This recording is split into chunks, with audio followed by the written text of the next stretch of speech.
हर्ष और पीकू ने एक दूसरे की शक्ल देखी और मन ही मन मुस्कुराने लगे। उनके माइंड में कोई शैतानी चल रही थी। लंच करवाने के बाद मायरा ने बच्चों को वापस घर भेज दिया, जिसके बाद उसने सोनम के लिए एक वेडिंग गिफ्ट ली। करीब 4 बजे मायरा ने होटल जाने के लिए एक बस पकड़ी, पर उसे नहीं पता था कि उसके जाने के बाद ही दोनों बच्चे उठ गए थे। पीहू ने तुरंत आयुष को कॉल लगाया और कहा, आयुष, तुम द रॉयल स्ट्रीट होटल के बाहर मुझसे मिल रहे हो। अगर तुम नहीं आए ना तो मैं तुम्हें छोड़ूंगी नहीं। इतना कहते ही पीहू ने कॉल कट कर दिया, जिसके बाद उसने हर्ष की तरफ देखकर कहा, मैंने तो कॉल कर दिया, तुमने अपनी किसी फीमेल फ्रेंड को कॉल किया या नहीं? पीहू ने अपनी बात पूरी की ही थी कि आयुष का दोबारा कॉल आया।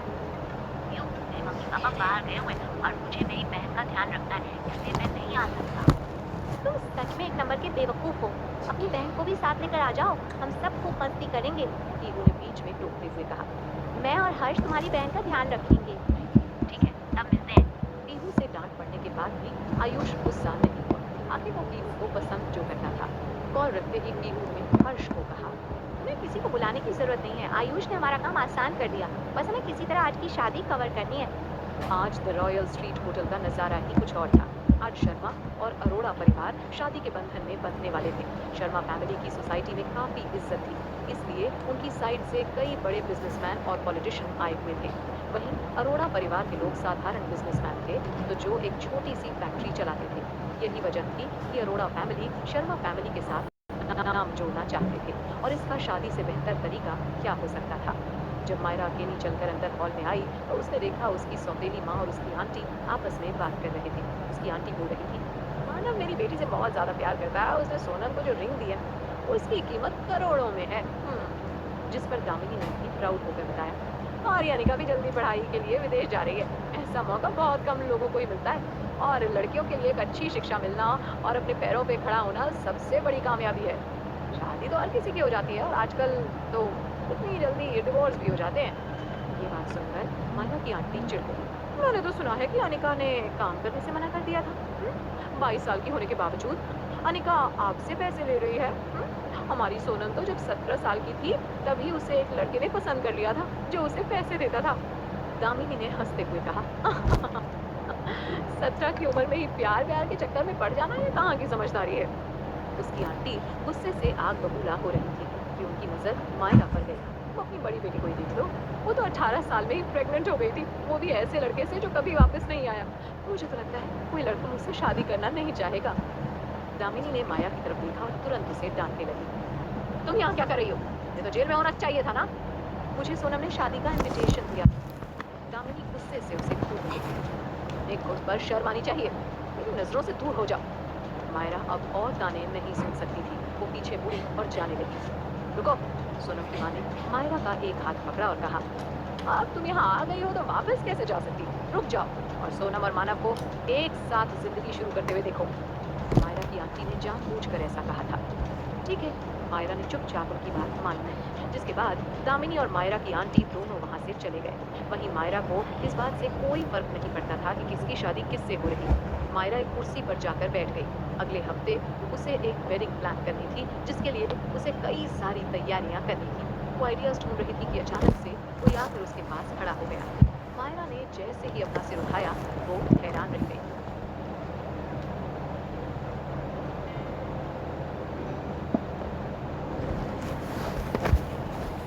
सालों के पिछले आज अचानक से आमने सामने खड़े थे। एक पल के लिए मानो समय ही रुक गया। ऐसा लग रहा था जैसे ये सब कल की बात है। मायरा ने कभी नहीं सोचा था कि शादी की रस्में शुरू होने से पहले ही दूल्हा यूं बाहर आ जाएगा। मानव ने क्रीम कलर की शेरवानी पहन रखी थी, जिसमें वो काफी यंग और हैंडसम लग रहा था। उसके चेहरे पर दूल्हे बनने की खुशी साफ नजर आ रही थी। मायरा और मानव शर्मा दोनों स्कूल टाइम में फ्रेंड्स थे। मायरा मानव से जूनियर थी। उस वक्त मानव 18 साल का और मायरा 17 साल की थी। दोनों एक दूसरे से बेहद प्यार करते थे। मायरा, जब तुम स्कूल खत्म होने के बाद 18 साल की हो जाओगी ना, तब हम एक जिस्म दो जान बन जाएंगे। मानव ने ये बात कही थी, पर उनकी किस्मत में तो कुछ और ही लिखा था। ये बात हकीकत में बदल दी इससे पहले ही मायरा की जिंदगी में एक रात ऐसी आई जब उसकी पूरी दुनिया ही पलट गई। मायरा, ये नाम लेते ही मानव के चेहरे की खुशी पल भर में गायब हो गई। तुम्हारी यहाँ आने की हिम्मत कैसे हुई? मायरा चुपचाप बैठी मानव को देखी जा रही थी। क्या मानव अब तक उससे नफरत करता है? इस बात को 6 साल बीत चुके हैं। अब तुम्हें भी इन बातों को भुला देना चाहिए। मायरा ने धीमे से कहा। भुला दूं? मानव ने चिढ़ते हुए कहा। मैं कभी नहीं भूल सकता हूँ। मैं तुम्हारी तरह नहीं हूँ। तुम अपने कारनामे भूल सकती हो, मैं नहीं। मैं तुमसे पूरी जिंदगी नफरत करता रहूंगा। ठीक है, तुम्हारी मर्जी, मैं यहाँ से जा रही हूँ। मायरा उठकर खड़ी हुई। उसे यहाँ आना ही नहीं चाहिए था। जब वो पीछे मुड़ी तभी मानव ने उसकी कलाई को पकड़ लिया। मैं बता रहा हूँ मायरा, मैं तुम्हारी जिंदगी बर्बाद करके रहूंगा। मेरा हाथ छोड़ो। मानव ने कसकर पकड़ने से मायरा के हाथ में दर्द शुरू हो गया था।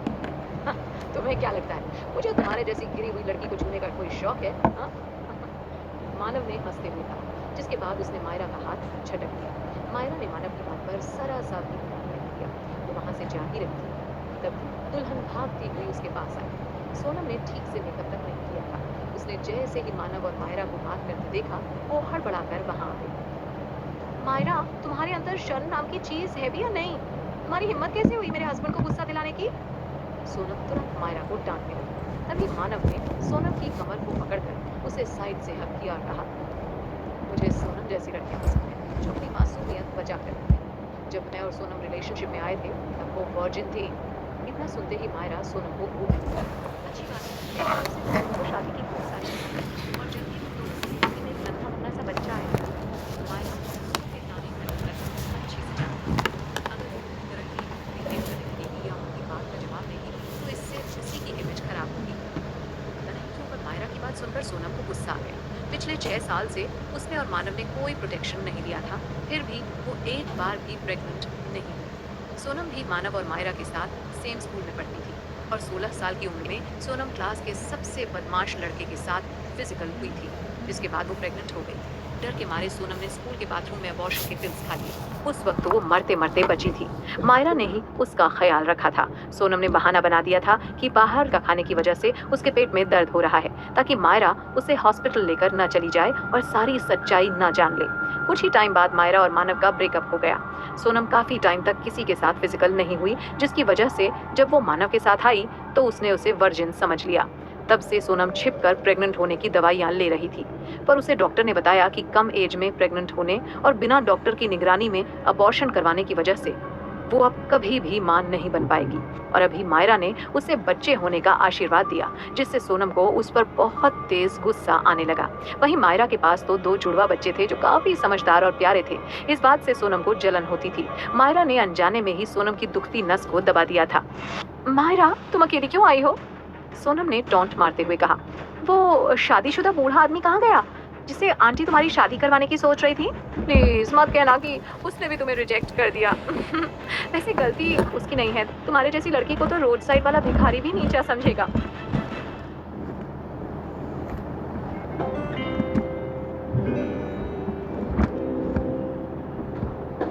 मायरा अब शादीशुदा थी, पर फिर भी वो आज के फंक्शन में अकेली आई थी। मायरा के लिए ईशान अभी भी किसी अनजान से कम नहीं था, इसलिए उसकी हिम्मत नहीं हुई कि वो उसे पार्टी में लेकर आए। ऊपर से यहाँ मौजूद लोग हमेशा मायरा के अतीत को लेकर ताने मारते थे और उसे नीचा दिखाने का एक भी मौका नहीं छोड़ते थे, और वो ईशान को यहाँ लाकर इन सब बातों से उसका मूड खराब नहीं करना चाहती थी। मायरा सोनम की बात का जवाब देने वाली थी कि तभी अचानक से एक आवाज आई। किसने कहा मेरी मायरा अकेली आई है? वो तो उसके बॉयफ्रेंड को ऑफिस में कोई काम आ गया था, इसलिए वो अभी तक नहीं आया है। मायरा तुरंत पीछे मुड़ी और खुशी से बोल पड़ी, रिया, तुम वापस आ गई? रिया मायरा की कॉलेज फ्रेंड थी। ग्रेजुएशन पूरी करने के बाद रिया पढ़ाई करने के लिए विदेश चली गई थी और अभी जस्ट घर वापस आई थी। मायरा ने तुरंत रिया को कसकर गले लगा लिया। तभी रिया ने उसके कान में धीरे से कहा, कुछ देर रुक जाओ, मेरे भैया आने वाले हैं। मैं उनसे कह दूंगी कि वो इन लोगों के सामने तुम्हारा बॉयफ्रेंड बनने का नाटक करें। नहीं, मायरा ने साफ इनकार कर दिया। हालांकि उसकी और ईशान की शादी मात्र एक डील थी, पर फिर भी वो कानूनी तौर पर ईशान की बीवी है, इसलिए वो दूसरे लड़कों के साथ प्यार का झूठा नाटक कभी नहीं करेगी। ऐसे थोड़ी होता है, रिया ने समझाने की कोशिश की। मैं इन लोगों को तुम्हारी और बेइज्जती नहीं करने दूंगी। तुम्हें पता है ना, मैं तुम्हारे लिए कुछ भी कर सकती हूँ। जिस पर मायरा ने हंसते हुए कहा, मुझे इन लोगों की बातों से कोई फर्क नहीं पड़ता है, पर मुझे पड़ता है, तुम मेरी बेस्ट फ्रेंड हो, इसलिए तुम्हारी प्रॉब्लम्स का हल ढूंढना मेरी जिम्मेदारी है। रिया ने मायरा के कंधे को थपथपाते हुए कहा। वहीं सोनम को रिया की बात पर जरा सा भी विश्वास नहीं था। तुम दोनों लड़कियों को तो बस भाड़े पर बॉयफ्रेंड्स मिल सकते हैं, रियलिटी में नहीं। इसी बीच मानव ने रिया का हाथ पकड़ा और कहा, तुम क्यों अपना मूड खराब कर रही हो? जाकर जल्दी से रेडी हो जाओ, आज हमारा स्पेशल डे है। नगर पालिका का ऑफिस।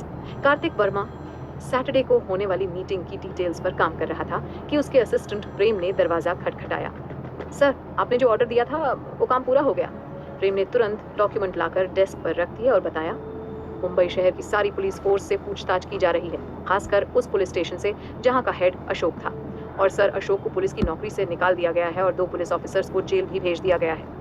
गुड। कार्तिक ने अपना लैपटॉप बंद किया और चेयर से उठकर खड़ा हुआ। उसने अपना कोट और कार की चाबी उठाई और ऑफिस से निकल गया। रास्ते में उसने ईशान को कॉल लगाया। आज हम साथ डिनर कर रहे हैं। दोनों दोस्त एक 5 स्टार होटल में मिले। टेबल पर खाना लगने के बाद दोनों ने वाइन के ग्लास उठाए और ड्रिंक करना शुरू कर दिया। तुम्हारी पार्टनर कहाँ है? कार्तिक ने मुस्कुराते हुए पूछा। ईशान के चेहरे के एक्सप्रेशंस बदल गए। मायरा, वो किसी वेडिंग की प्लानिंग करने में बिजी होगी। क्या ये सच है?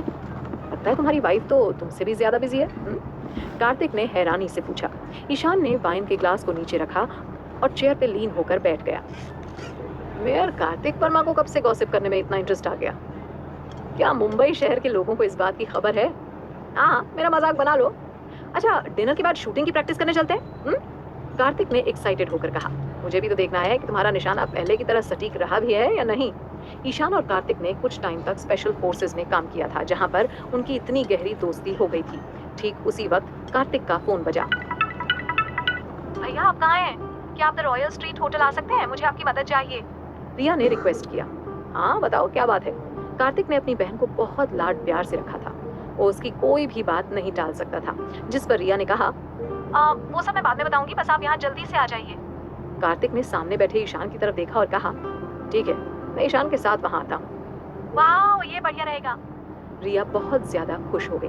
फोन कट होते ही रिया मुड़ी और मायरा से कहा, मेरे भैया दुनिया के सबसे हैंडसम लड़के को लेकर यहाँ आ रहे हैं। देखना, तुम्हारे रिलेटिव्स जल कर खाक हो जाएंगे। रिया, तुम फालतू में बात को बड़ा बना रही हो। छोड़ो ना, हमें उनसे क्या लेना देना है। मायरा ने रिया को मनाने की कोशिश की, पर मायरा को कहाँ खबर थी कि रिया जिस लड़के की बात कर रही थी वो कोई और नहीं।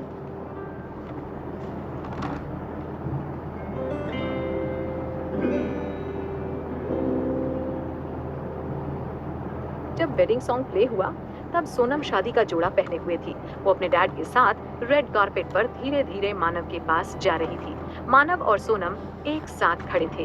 पंडित के शादी के मंत्र शुरू करने से पहले एक 5 साल का क्यूट सा बच्चा अचानक से वहां आया। वो एक स्ट्रॉलर लेकर आ रहा था जिसमें एक छोटी बच्ची थी जो अपने हाथ पांव हिला रही थी। डैड, सच में आपके अंदर दिल नहीं है। आप मेरी और मॉम की बिल्कुल भी परवाह नहीं करते। आयुष अपनी बहन को रेड कारपेट पर लेकर आया और चिल्लाने लगा। उसकी बात सुनकर वहां खड़े सारे लोग चौंक गए। उन्हें समझ नहीं आ रहा था कि ये सब हो क्या रहा है। आयुष ने रोने का नाटक करते हुए कहा, ये मेरे डैड है। इन्हें बहुत सारी लड़कियां पसंद हैं और इसलिए इन्होंने मुझे और मेरी मॉम को छोड़ दिया। मानव को बहुत गुस्सा आ रहा था। ये बच्चा आखिर है कौन? सोनम भी बहुत शॉक थी। उसे नहीं पता था कि मानव के एक 5 साल का बच्चा भी है। वो गुस्से में पागल हो रही थी। बेटा, तुम्हारा नाम क्या है? उसने अपना गुस्सा कंट्रोल किया और पूछा। हाँ, तुम एक बेशरम औरत हो। मैं तुम्हें अपना नाम बताना जरूरी नहीं समझता। आयुष ने ताना मारते हुए कहा। सोनम को समझ नहीं आया कि वो इस बच्चे को क्या कहे। उसने हैरानी से मानव की तरफ देखा। मानव? अम्मा? आयशा ने स्ट्रॉलर में से अपना हाथ बाहर निकालकर सोनम की ड्रेस पकड़ ली। अम्मा, मुझे दूध पीना है। वो लगभग 1 साल की थी और हंसते हुए बहुत क्यूट लग रही थी। जब मानव को ये पता चला कि सोनम के किसी और लड़के के साथ एक बच्ची है तो उसे बहुत गुस्सा आया। वो सोनम को मारना चाहता था। आयुष ने जल्दी से मानव के पैर को पकड़ लिया और कहा, डैड देखिए, इस बुरी औरत की एक बच्ची भी है और आपको पता भी नहीं। देखो इस बच्ची की शक्ल इससे कितनी मिलती है। डैड, ये औरत झूठी है। ये मेरी बच्ची नहीं है। सोनम घबराने लगी। वो आयशा को लात मारने वाली थी। तुम मेरी बेटी नहीं हो, तुम मेरी।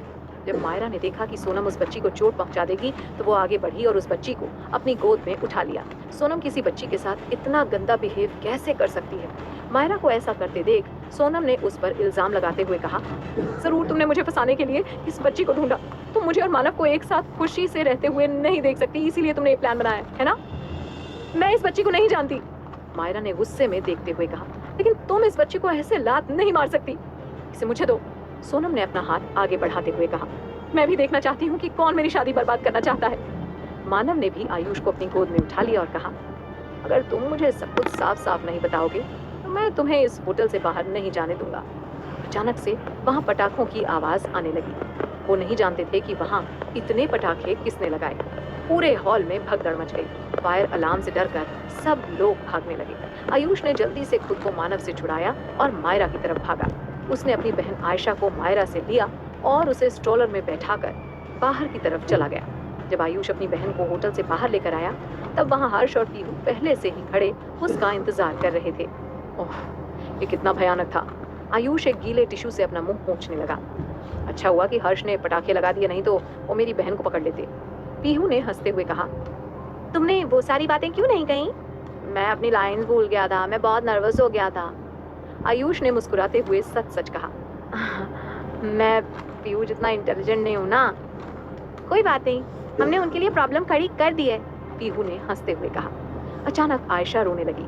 आयुष को उसकी फिक्र हो रही थी। उसने अपनी बहन को गोद में उठाया और कहा, क्या आयशा पटाखों से डर गई है?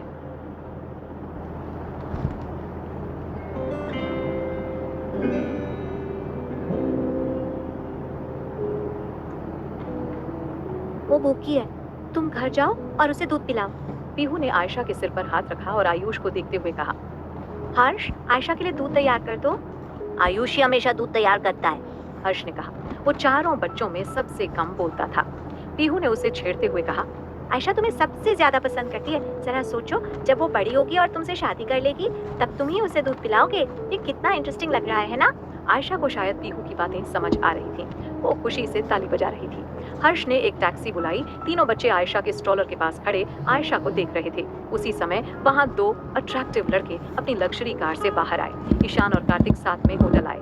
ड्राइवर कार को पार्क करने दूर ले गया और वेटर ने उन दोनों का होटल में स्वागत किया। उस वक्त बहुत से लोग होटल से बाहर भाग रहे थे और वहाँ फायर फाइटर्स आ गए।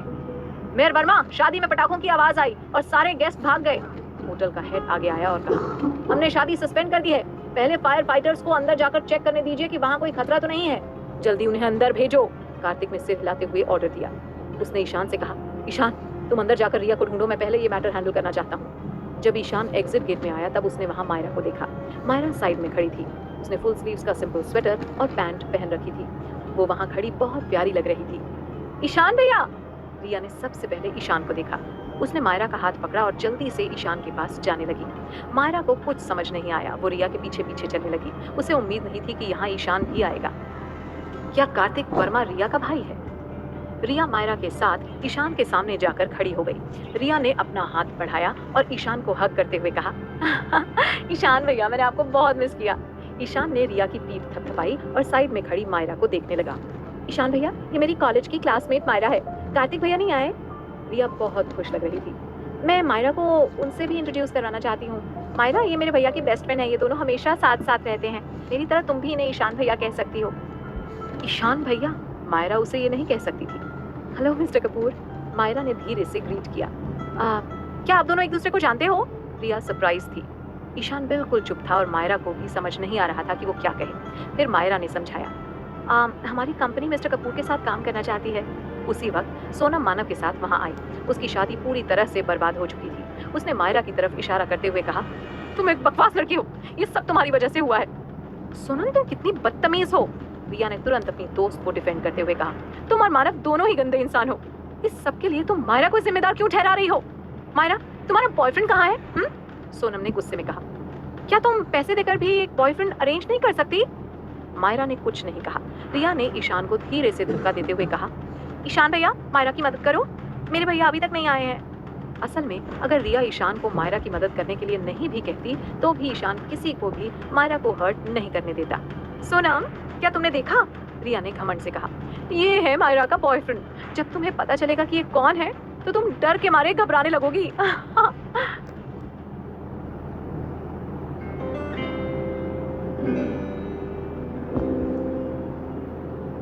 ईशान ने मायरा का हाथ पकड़ा।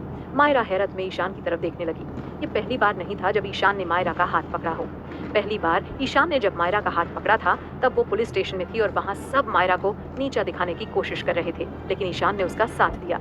ये दूसरी बार था जब ईशान ने मायरा का हाथ थामा, जब मायरा के रिलेटिव्स और उसका एक्स बॉयफ्रेंड उस पर इल्जाम लगा रहे थे। मायरा नहीं जानती थी कि लोग हाथ थामने के बारे में क्या सोचते हैं, लेकिन उसे ईशान का इस तरह हाथ पकड़ना बहुत अच्छा लग रहा था। चाहे गलत हो या सही। लेकिन जब मायरा अकेलापन महसूस करती थी तब ईशान ने उसकी मदद की। रिया ईशान और मायरा की तरफ खुशी से देखने लगी और फिर सोनम से कहा, इसे कहते हैं परफेक्ट कपल। ईशान भैया बहुत हैंडसम और अट्रैक्टिव है और मायरा बहुत खूबसूरत और स्वीट है। सोनम ने ईशान की तरफ देखा। वो बहुत हैंडसम और पावरफुल लग रहा था। सोनम ने ईशान की तेज तर्रार आंखों को देखा और कुछ कदम पीछे चली गई। फिर उसने अपने आप को शांत किया और गुस्से में मायरा से कहा, मायरा, रिया कहाँ पैसे देकर तुम्हारे लिए बॉयफ्रेंड लेकर आई है? वो हैंडसम है लेकिन पैसे देकर लाया हुआ बॉयफ्रेंड एक बॉयफ्रेंड नहीं होता। वो बस खूबसूरत और मेकआउट करने में ही अच्छा है। मानव को ईशान जाना पहचाना लग रहा था। उसने ईशान की तरफ ध्यान से देखा और सोचने लगा कि ये बिजनेस लेजेंड की तरह लग रहा है। तुम्हारी हिम्मत कैसे हुई? ये मेरे भाई ईशान है, दुनिया के सबसे यंग फाइनेंशियल एंटरप्रेन्योर। दुनिया की हर तरह की इंडस्ट्री में मेरे भैया की कंपनी है। रिया ने तुरंत जवाब दिया, तुम शर्मम फैमिली के बारे में क्या जानती हो? इनके पास बस एक फैक्ट्री है जहाँ सिर्फ 100 लोग काम करते हैं। मैं ऐसा करना नहीं चाहती लेकिन अब मुझे इस बहस में उतरना ही पड़ेगा, इससे मेरी ही इमेज खराब होगी। मायरा ने ईशान की तरफ देखा। वो जानती थी कि ईशान बहुत इज्जतदार आदमी है और वो एक छोटी सी बेबस लड़की। ईशान ने सोनम की तरफ देखा और रिया और सोनम की बहस को इग्नोर किया। सोनम को विश्वास नहीं हुआ। मायरा इतनी लकी कैसे हो सकती है कि वो ऐसे लड़के से मिली जो इतना परफेक्ट हो? तुम इसे कैसे साबित करोगी? सोनम ने कहा, मुझे साबित करने की जरूरत नहीं है। लगता है आज का दिन तुम्हारे लिए बहुत अनलकी है। तुम्हारी शादी खत्म होने वाली है। तुम्हारा जल्दी ही डिवोर्स हो जाएगा। ईशान ने मायरा की तरफ देखते हुए कहा, क्या तुम्हें अभी भी दर्द हो रहा है? मायरा जानती थी कि ईशान उसकी चोट के बारे में पूछ रहा है। उसने मना करते हुए अपना सिर हिला दिया। चलो यहाँ से चलते हैं। ईशान ने मायरा का हाथ पकड़ा और वहां से जाने लगा। ओके। वहां जो भी हो रहा था उससे मायरा परेशान हो चुकी थी। वो भी ईशान के साथ जाना चाहती थी। सोनम ने उन्हें रोकते हुए कहा, मायरा, ये सब तुम्हारी वजह से हो रहा है और तुम ही यहाँ से जा रही हो? बिल्कुल नहीं। इससे पहले कि मायरा कुछ कहती, ईशान ने पूछा, मानव, क्या पिछले साल तुम्हारी कंपनी की रिपोर्ट गलत थी? क्या ऑडिट पास हो चुकी है? अपनी गर्लफ्रेंड को समझाओ, नहीं तो तुम्हारी कंपनी के स्टॉक कल गिर जाएंगे। ईशान की बात सुनकर मानव इतना घबरा गया कि उसे पसीने आने लगे। कुछ लोग ही उसकी कंपनी की एनुअल रिपोर्ट के बारे में जानते थे। ईशान की बात मानव के लिए धमकी थी और मानव के लिए ये काफी थी। क्या तुम ईशान कपूर हो? मानव अभी तक श्योर नहीं था। हाँ, ये वही है, रिया ने गर्व के साथ कहा। ईशान भैया, मैं ये कह रही थी कि आपको इन्हें सबक सिखाना चाहिए। ये आपको सिर्फ कागजी शेर समझ रहे हैं।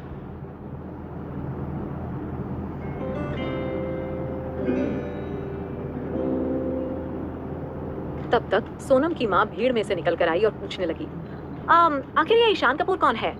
कई सारे गेस्ट्स भी आपस में इस बारे में बात कर रहे थे। ईशान पूरे वर्ल्ड का सबसे यंग बिजनेसमैन है। बिजनेस वर्ल्ड में उसकी टक्कर का कोई नहीं है। उसका बिजनेस हर फील्ड में फैला हुआ है, चाहे वो मेडिसिन हो या एंटरटेनमेंट या ज्वेलरी। हर जगह ईशान की कंपनी छाई हुई है, दूसरे गेस्ट ने बताया। वहीं मायरा की सौतेली माँ की नजर ईशान से हट ही नहीं रही थी। काश ईशान उसकी बेटी अनिका का हस्बैंड होता तो फिर उसकी सारी समस्या दूर हो जाती। मायरा और अनिका का कोई मुकाबला नहीं था। मायरा तो बस जोशी फैमिली की अडॉप्टेड बेटी थी, फिर उसे इतना अच्छा लड़का कैसे मिल गया? सोनम को भी अपनी आंखों पर विश्वास नहीं हो रहा था। उसे ये सारी बातें झूठ लग रही थीं। इस लड़के की बातों में मत आइए, बस बड़ी बड़ी बातें करने से क्या आप लोग इस पर अंधा विश्वास करने लगेंगे? सोनम चिढ़कर बोल पड़ी। वैसे तो फिर भी मैं क्वीन विक्टोरिया हूँ। रिया सोनम से कम जिद्दी नहीं थी। उसकी नजर जैसे ही कार्तिक पर गई, वो तुरंत उछलकर उसकी तरफ हाथ हिलाने लगी। भैया, जल्दी से इधर आइए, मैं यहाँ हूँ। कार्तिक वर्मा, जो होटल में हुई घटना की जांच कर रहा था, तुरंत अपनी बहन के पास चलकर आया। उसने रिया को गले लगा लिया। अब तुम वापस आ गई हो, मैं तुम्हें कहीं नहीं जाने दूंगा। हाँ भैया, मैं अब यहीं रहूंगी आपके पास। रिया भी अपने भाई से मिलकर बहुत ज्यादा खुश थी। आखिर आपको परेशान करने वाला भी तो कोई होना। रिया भी अपने भाई से मिलकर बहुत ज्यादा खुश थी। आखिर आपको परेशान करने वाला भी तो कोई होना चाहिए। वैसे भैया देखिए ना, ये लोग कितने बुद्धू हैं, इन्हें ईशान भैया के बारे में नहीं पता है। कार्तिक ने ईशान की तरफ देखा और हंसकर कहा, इन्हें पता भी कैसे होगा, मेरे भाई को लाइमलाइट में रहने की आदत जो नहीं है। मेहर ने अपना हाथ बढ़ाकर ईशान के कंधे पर हाथ रखा और लोगों के सामने उसे भाई कहकर बुलाया। ओ मेयर वर्मा। कार्तिक को देखते ही शर्मा फैमिली के बुजुर्ग ने उसका स्वागत किया। आपके यहाँ होने से इस इवेंट में 4 चांद लग गए। कार्तिक ने स्माइल करके हेलो कहा, फिर उसने ईशान का इंट्रोडक्शन दिया। इनसे मिलिए, मिस्टर ईशान कपूर, मुंबई शहर के सबसे बड़े बिजनेसमैन। इस शहर का मेयर होने के नाते मैं चाहता हूं कि हम इनके साथ अच्छे रिलेशन बनाकर रखें, जिससे हमारी इकोनॉमी को बढ़ावा मिले। कार्तिक के बोलने के तरीके से पता चल रहा था कि वो ईशान की कितनी इज्जत करता है। कार्तिक की बात सुनने के बाद वहां मौजूद सभी गेस्ट्स को उनकी बेवकूफ़ी का एहसास हुआ।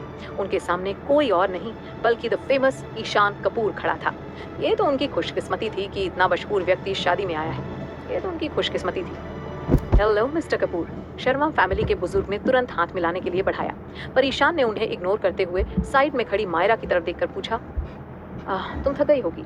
होटल में कई सारे लोग ईशान से बात करने के लिए मरे जा रहे थे, पर उसका पूरा ध्यान सिर्फ एक ही लड़की पर था, मायरा। ईशान के यूं इग्नोर किए जाने से शर्मा फैमिली के बुजुर्ग को शर्मिंदगी महसूस होती थी, पर उसने खुद को संभाला और नॉर्मल दिखाते हुए फेक स्माइल करने लगा। वहीं मायरा हैरानी से ईशान को देखने लगी। उसे बिल्कुल उम्मीद नहीं थी कि इतनी भीड़ में ईशान बाकियों पर ध्यान न देते हुए उससे ऐसा कोई सवाल पूछेगा। नहीं, ठीक हूँ मैं, मायरा ने धीमे से जवाब दिया। ये सब देखकर सोनम का खून खौल रहा था। वो तुरंत जलन के मारे बोल पड़ी, ये सब झूठ है। मायरा, तुम्हें इतना अच्छा लड़का कभी नहीं मिल सकता है। जिस पर रिया ने मुस्कुराते हुए कहा, क्यों नहीं मिल सकता? मायरा खूबसूरत होने के साथ साथ एक साफ दिल की इंसान है और ईशान भैया उसे बहुत पसंद करते हैं। रिया ने तो पहले अपने भाई कार्तिक को मायरा का बॉयफ्रेंड बनाने का सोचा था, पर अब ईशान और मायरा की जोड़ी से सबको जलते देखकर उसे बहुत मजा आ रहा था। ईशान के यहाँ आने से मायरा, जिससे किसी को कोई मतलब नहीं था, वो लोगों की नजरों में छा गई थी।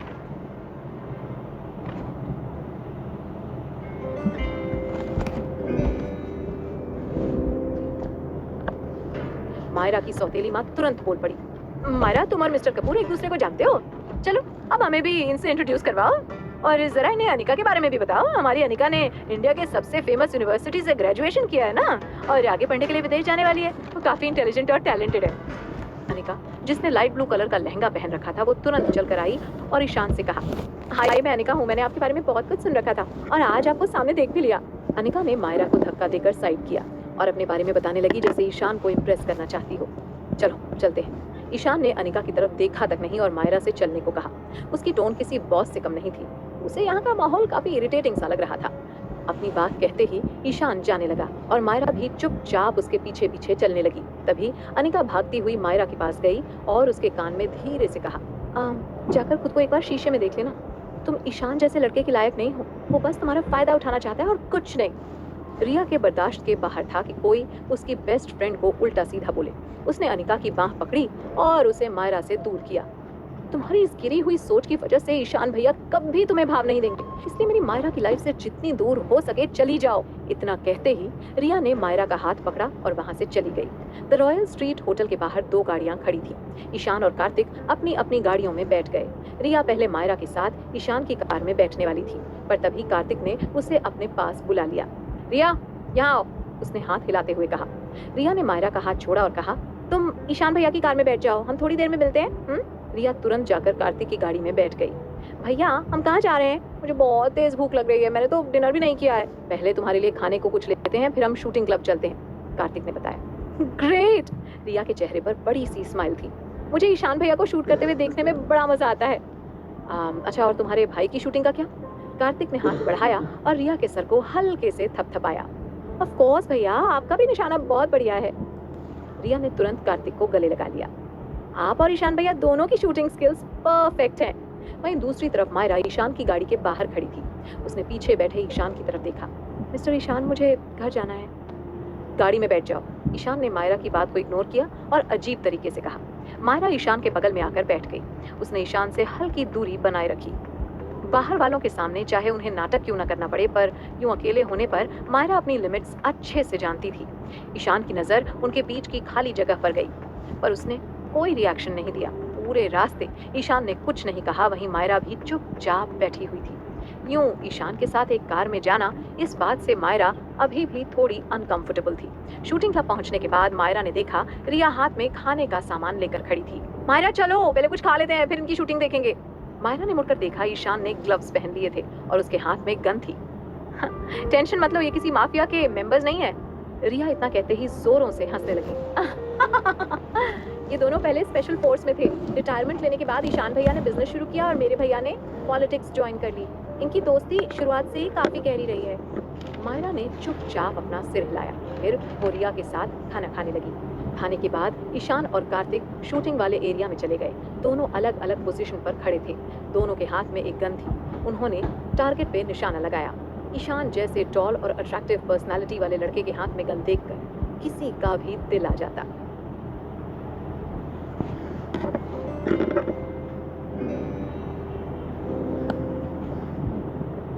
मेयर वर्मा, कार्तिक के बगल से गुजरते वक्त मायरा ने रिस्पेक्ट के साथ कहा। कार्तिक ने भी मुस्कुराकर उसे हेलो किया। फिर उसने रिया की तरफ देखकर कहा, रिया यहाँ आओ, मुझे ईशान भैया को शूट करते हुए देखना था। रिया ने खुद में बड़बड़ाते हुए कहा। उसकी आंखों में ईशान के लिए इज्जत साफ नजर आ रही थी। लटका हुआ मुंह लेकर रिया कार्तिक के पास गई और कहा, भैया लाइए, मुझे गन दीजिए, मुझे भी शूट करना है। दोनों भाई बहन के रिश्ते को देखकर मायरा मन ही मन मुस्कुराने लगी। पर मायरा ने जैसे ही नजर घुमाई, उसने देखा ईशान ने फायरिंग की साउंड से बचने के लिए हेडफोन्स पहन लिए थे और वो उसे ही घूरे जा रहा था। मिस्टर ईशान। मायरा तुरंत चलकर उसके पास आई। ईशान ने तुरंत उसके हाथ में गन थमा दी। मायरा हड़बड़ा गई। मुझे गन चलानी नहीं आती है। मैं तुम्हें सिखा दूंगा, ईशान ने नॉर्मल सी टोन में कहा। मायरा ने आज से पहले कभी गन को हाथ तक नहीं लगाया था। ईशान उसके पीछे खड़ा हो गया, मायरा के दोनों हाथों को पकड़ा और धीरे धीरे सिखाने लगा। मायरा अपने नेक के पास ईशान की सांसों की गर्माहट महसूस कर सकती थी। ईशान के यूं नजदीक आने से वो काफी नर्वस हो गई। मायरा की धड़कनें तेज होने लगी थी और ईशान उसे चीजें समझा तो रहा था, पर वो चाहकर भी ठीक से फोकस नहीं कर पा रही थी। समझ आई? बेसिक्स बताने के बाद ईशान ने मायरा की तरफ देखकर पूछा। वैसे तो मायरा काफी जल्दी नई चीजों को सीख लेती थी, पर शूटिंग करना ये उसके लिए बिल्कुल न्यू था। मैंने गन के पार्ट्स के बारे में जान तो लिया है, पर प्रैक्टिस करने के बाद ही मैं श्योर हो पाऊंगी। ईशान ने एक कदम पीछे लिया और मायरा को प्रैक्टिस करते हुए देखने लगा। मायरा ने टारगेट पर निशाना लगाया। पहली गोली ठीक जाकर टारगेट के किनारे पर लगी, पर फायर करते ही मायरा के हाथ में जोर का झटका लगा और उसके चेस्ट पर लगी चोट में भी दर्द शुरू हो गया। पर उसने हार नहीं मानी और दोबारा फायर करने के लिए गन को ऊपर उठाया। तभी ईशान ने आकर उसका हाथ पकड़ लिया और उसे रोका। तुम्हें आज ड्रेसिंग करवाने हॉस्पिटल जाना था ना? उसने घूरते हुए पूछा। मायरा सुबह बच्चों को बाहर घुमाने लेकर चली गई थी। फिर दोपहर में उसे अपनी कजिन की शादी में जाना पड़ गया और उसके बाद ईशान उसे यहाँ लेकर आ गया, इसलिए उसे हॉस्पिटल जाने का मौका ही नहीं मिला। मैं कल चले जाऊंगी। मायरा को दर्द तो हो रहा था, पर उसने खुद को नॉर्मल दिखाने की कोशिश की। ईशान ने उसके हाथ से गन लेकर टेबल पर रख दिया और कहा, तुम अभी चल रही हो? पर तुम तो अभी जस्ट यहाँ आए हो। मायरा ने हैरानी से ईशान की तरफ देखा। मायरा ईशान की शूटिंग स्किल से काफी ज्यादा इम्प्रेस थी। उसका एक भी निशाना नहीं चूका था। आखिर ईशान ने अपना निशाना इतना पक्का बनाने के लिए कितना टाइम तक प्रैक्टिस की होगी। ऐसा कहा जाता है कि लोगों को दूसरों की सिर्फ कामयाबी नजर आती है, उसके पीछे लगाई गई सालों की मेहनत नहीं। टैलेंट तो सब में होता है, पर कामयाब सिर्फ गिने चुने लोग ही होते हैं। ईशान का जन्म एक अमीर और पावरफुल परिवार में क्यों ना हुआ हो, पर उसके अंदर काबिलियत भरी पड़ी है। अपने परिवार के भरोसे बैठे न रहकर उसने अपने बलबूते पर बिजनेस फील्ड में इतना नाम कमाया। ईशान ने मायरा की बात का कोई जवाब नहीं दिया। वो पीछे मुड़ा और कार्तिक को बाय बोलकर वहाँ से जाने लगा। ईशान भैया, आप इतनी जल्दी क्यों जा रहे हैं? रिया तुरंत चलकर गई और ईशान की बाह को पकड़ लिया। आपने तो अभी तक मेरी शूटिंग भी नहीं देखी है। अभी तुम अपने भाई के साथ एंजॉय करो, हम फिर कभी साथ में यहाँ आएंगे, ठीक है? ईशान ने बड़े प्यार से रिया के सिर को सहलाया। ईशान पहले मायरा को लेकर हॉस्पिटल गया और उसकी पट्टियां बदलवाईं, जिसके बाद वो उसे घर छोड़ने चला गया। घर पहुंचते ही मायरा ने ईशान को थैंक यू कहा। वो कार से उतरने वाली ही थी कि ईशान ने उसे अपनी बाहों में भर लिया। फरवरी के महीने में हल्की सी ठंड थी। ईशान की बाहों की गर्माहट से मायरा की बॉडी का टेम्परेचर धीरे धीरे बढ़ने लगा। मिसेस कपूर, ईशान ने धीरे से मायरा के कान में कहा। मायरा काफी ज्यादा शॉक्ड हो गई। उसे बिल्कुल उम्मीद नहीं थी कि ईशान उसे इस नाम से बुलाएगा। उसे समझ नहीं आ रहा था कि वो कैसे रिएक्ट करे। ऐसी अनगिनत लड़कियां थीं जो मिसेस कपूर बनने के लिए मरी जा रही थीं, और मायरा तो अब ईशान की बीवी बन चुकी थी। मिस्टर कपूर, मायरा ने हिचकिचाते हुए कहा, पर वो आगे कुछ बोलती इससे पहले ही ईशान ने उसके लिप्स पर उंगली रखकर उसे चुप करा दिया। मायरा के होंठ रेड और काफी सॉफ्ट लग रहे थे, वहीं ईशान की उंगलियां उतनी नाजुक नहीं थी। ईशान के छूने से मायरा की बॉडी गर्म होने लगी। उसकी ईशान की बाहों से निकलने की हिम्मत नहीं हुई। ईशान मायरा को घूर रहा था। फिर वो अपने हाथ को नीचे लेकर गया और मायरा के दिल पर रख दिया। मायरा हैरत में थी, तभी ईशान ने अपनी पावरफुल आवाज में कहा, कौन है इस दिल में? ईशान की हिम्मत देखकर मायरा सरप्राइज थी। इस लड़के के दिल में क्या है, ये बताना सच में मुश्किल है। उसे उम्मीद नहीं थी कि ईशान उसके दिल की तरफ इशारा करेगा और उसके चेस्ट पर यूं हाथ रख देगा। कोई भी नहीं, मायरा ने कहा। मायरा के दिल में अब मानव के लिए बिल्कुल भी जगह नहीं थी। इन 6 सालों में उसने अपने प्यार को भुला दिया। उसकी आंखों में ये बात साफ नजर आ रही थी। ईशान ने शायद मायरा की आंखों से उसके दिल तक झांक लिया था। वो मायरा पर विश्वास करना चाहता था। उसके बाद उसने मायरा को छोड़ दिया। मायरा ने ईशान को घूरते हुए कहा, रिया तुम्हें पसंद करती है। उसने ये अच्छे इंटेंशन से कहा। ईशान ने कहा, तुम्हारा दिमाग तो ठीक है? वो मुझे ईशान भैया बुलाती है, और तो और वो मेरी वाइफ होने के लिए सूटेबल नहीं है। मुझे डर है कि कहीं हमारा रिलेशनशिप रिया को हर्ट ना कर दे, मायरा ने प्यार से कहा। और रिया का ओपिनियन भी जानती थी। ईशान कुछ सोचने लगा। उसने अपनी सीट का सहारा लेते हुए कहा, मुझे लगता है कि तुम मिसेस मजबूर होने की ड्यूटी आसानी से हैंडल